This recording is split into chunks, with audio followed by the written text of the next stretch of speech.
اسلام ہمارا دین کسی پر ظلم نہ کرتا ہے نہ کرنے دیتا ہے.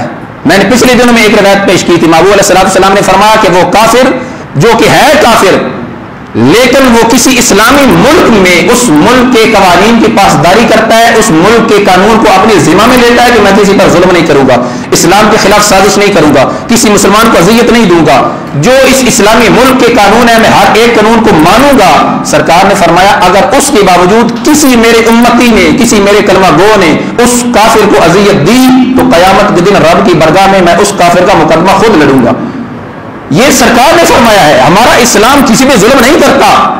مسلمان تو مسلمان رہا, کسی کافر پہ بھی بجا ظلم کی اجازت نہیں دیتا. لیکن جب کافر اسلام کے خلاف آ جائیں, جب کافر مسلمانوں پر ظلم و ستم شروع کر دیں, پھر اس وقت مسلمانوں پہ یہ فرض ہو جاتا ہے کہ اپنے مسلمان بھائی کی عزت, جان اور حرمت کو بچانے کے لیے میدان عمل میں نکلیں اور احیاء کلمت الحق کے لیے جہاد کریں.